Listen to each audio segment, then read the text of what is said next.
آپ اس بات سے اندازہ لگائیں اللہ کے نبی صلی اللہ علیہ وسلم کس قدر بدعت سے لوگوں کو ڈرایا کرتے تھے. شاید ہی کوئی خطبہ ہو، شاید ہی کوئی درس ہو، شاید ہی کوئی تقریر ہو جس کے شروع میں اللہ کے نبی صلی اللہ علیہ وسلم نے بدعت کی گمراہی سے ڈرایا نہ ہو. دیکھو خطبہ حج کا بھی ہو سکتا ہے، خطبہ کسی نہ کسی جگہ پر جمعے کا بھی ہو سکتا ہے، کسی جگہ پر درس منہج کا ہو سکتا ہے، کسی جگہ پہ درس عقیدے کا ہو سکتا ہے، کسی جگہ پہ درس کا مضمون نماز ہو سکتا ہے، کسی جگہ پہ درس کا مضمون زکات ہو سکتا ہے، کسی جگہ پہ درس کا مضمون دوسرے اخلاقیات ہو سکتے ہیں، کسی جگہ پہ درس کا مضمون کردار ہو سکتا ہے. لیکن اللہ کے نبی صلی اللہ علیہ وسلم نے ہر خطبے میں، ہر تقریر میں، ہر درس میں یہ بات بیان کی. اما بعد فإن خیر الحدیث کتاب اللہ. اور لوگوں دنیا میں سب سے بہترین کلام اللہ کا کلام ہے. وخیر الہدی ہدی محمد صلی اللہ علیہ وسلم. سب سے بہترین طریقہ رسول اللہ کا طریقہ ہے. پھر اس کے بعد بشر الامور محدثاتها. سارے گناہوں میں سے سب سے برا کام دین میں نیا کام. بشر الامور محدثاتها وكل محدثۃ بدعہ کل بدعۃ ضلالہ. ہر نیا کام بدعت ہے، ہر بدعت گمراہی ہے.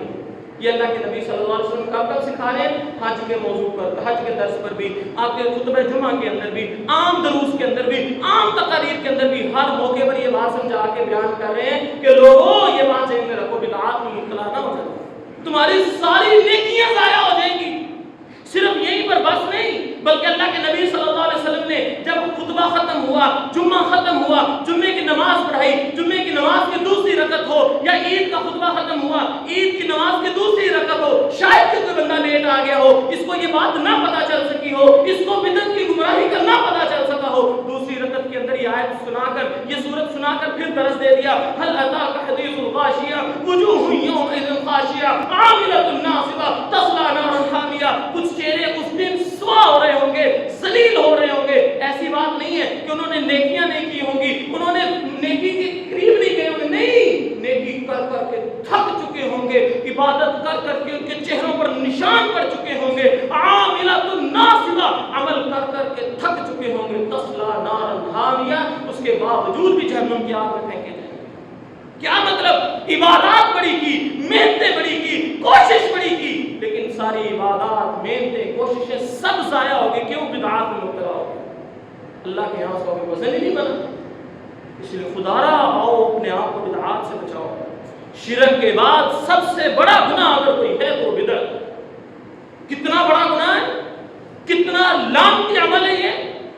صحیح مسلم کی حدیث حضرت عبداللہ بن عمر رضی اللہ تعالیٰ عنہ بیان کرتے ہیں، رسول اللہ صلی اللہ علیہ وسلم نے فرمایا من احدث فیہا حدث، جس نے کوئی نیا کام ایجاد کرنے کی کوشش کی، فعلیہ لعنت اللہ، اس کے اوپر اللہ کی لعنت ہو، والملائکہ، فرشتوں کی بھی لعنت ہو، والناس اجمعین، تمام کے تمام انسانوں کی بھی لعنت ہو.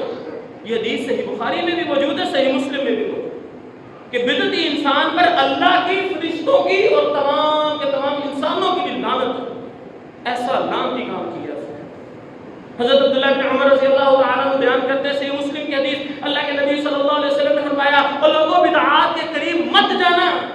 من عمل عملا لیس علیہ امرنا فہو رد، جس نے کوئی بھی ایسا عمل کیا جس پر میرا حکم نہیں، وہ بیکار ہے، فضول ہے، اس کو کوئی فائدہ ہی نہیں.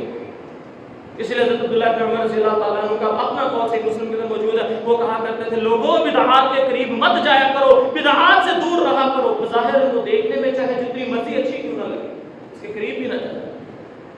ایک مرتبہ کسی نے عبداللہ بن عمر رضی اللہ تعالیٰ عنہ کو کہا فلاں آدمی تمہیں سلام بھیجتا ہے. اس نے کہا میں نے سنا ہے کہ اس بندے نے بدعت ایجاد کی ہے، اگر واقعی ایسا تو اس کو میرا سلام نہ کہنا، میرے سلام کا جواب نہ دینا اس کو.